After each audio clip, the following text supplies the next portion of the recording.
Jamie, it is IJC night coming up on Wednesday evening. You look to field a pretty nice horse in race 4, Super Fast Dragon, down at the foot of the weights. That was a super run in defeat last time. Yeah, he did. He ran well. He's a horse that's always shown a bit of ability. We've just had a few little issues with him. He's not the most straightforward horse, but he seemed to race really well at the Valley, and happy to go back there again on Wednesday night.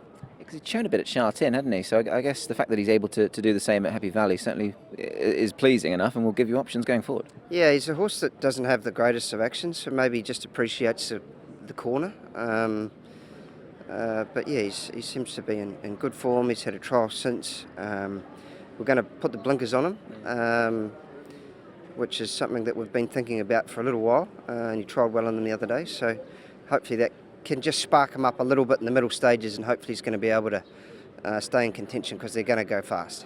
They certainly will. As you say, you've tweaked that headgear also. Yuga Kawada is your jockey. Now, obviously, all the focus on Wednesday night is around sort of the jockeys for these 4 races. Obviously, Yuga's world class. Good to have him on, and I guess with the light weight and the fact he does that sort of weight will certainly be pluses as well. Yeah, for sure.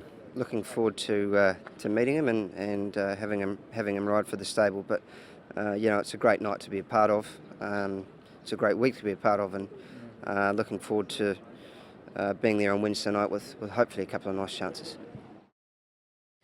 David Hayes, it is IJC meeting coming up on Wednesday night, and race 5, you look to field a pretty strong hand. Wide Blue Yonder and Snowalot. We'll start with the top weight. He was good last time. Yeah, he was. He led throughout and held on, and I think the race rated pretty well. So hopefully he can do it again with the big weight and a bad barrier, but he'll roll forward and make his own luck. So hopefully run a good race. You've sent him up to Chung Fa. He had a trial up there. Has he benefited nicely? He has. He's incredibly lazy horse, so don't take any guide of his track work. It slaps up, but he's always like that. Just addressing his one and only previous outing at Happy Valley, he was 10th there, so I guess it would go down as a little bit disappointing. What's your take on bringing him back to the Valley? Was it just a case of the way the cards fell sort of thing? More the way the cards fell, and I can't see any reason why he won't like the Valley. Things went wrong that day, but I'm blanking that out. The nature of this competition, of course, it is all done by allocation, luck of the draw, etc. You've got James McDonald, so one of the home team to some regard. I guess that's always a positive as well. Yeah, look, James is a world-class jockey, and he'll have to be probably from barrier 11. You've also got Snowalot in the race. Karis Teton will ride him. He comes into the race in pretty handy form, only just beaten a neck last time. Yes, he seems to have found his form again, and I expect him to really run well. They just need to, their first 400 will be critical because they've both drawn a little bit on the awkward side. But Snowalot, very consistent horse and always performs well in this class. All of his winning has been 6 furlongs, but he stays this trip, doesn't he? Oh, definitely, yeah. He's. I'd say he's better at a mile. I know the record doesn't say that, but his performances do. Yeah, we've got a pretty strong hand. It'd be nice to win one of these races, I'm sure. It's extra prize money, so we'll be trying. Pierre, Quantum Patch, one of your runners on Wednesday night, one of the IJC legs, of course. Good win last time, very impressive, and he looks to have been taking his racing really well. Yeah, he's been improving from each race. Last start was quite impressive, riding by Karis Teton, and this is third race in this season, and hopefully he can continue and get us the winner. The handicapper obviously has taken effect, and he's put him up the £8. But given the nature of the horse and his profile, I guess you'd be quietly confident he can certainly have a bit more to offer. Yes, he definitely looks like classy status when he arrives into stable, and just took him a while to settle down and get used to the system. And he certainly will be looking forward to getting more out of him. Just obviously from what data we have so far, is Happy Valley, do you think he's track? I mean, he has had those 5 goes around shut in, but he seems to be proving himself better around the tight turns. Yes, Happy Valley at this stage is the most suitable track for him, but as he goes on, he might go for shut in later on. Yeah, it could be interesting in that regard. As far as interest goes, I mean, it is an IJC leg, so you've got Mikel Barcelona, but you'd be pleased enough with that. Obviously, you would have watched his exploits down through the years, and he's world class, isn't he? Hence he's here. Definitely, he's a world-class jockey, and I'm grateful to have him riding him as well. So I'm very looking forward to tomorrow night. Douglas Whyte, Game Player Elite is one of your runners on Wednesday night. I, for one, find him a fascinating runner. Third go in Hong Kong. Hasn't looked the most straightforward, but I guess there are some answers to those questions. Yeah, I think he's run both races in Hong Kong with credit. He had a bit of a tough run last time out, and he came wide. And he's been a little bit new on the right-handed bends. He's never raced that way around in his racing career.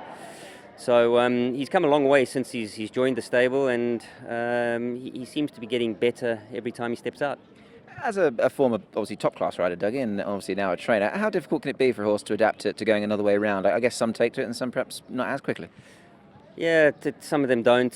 It's all about them getting to use the right leads on the turn and get comfortable going that way around.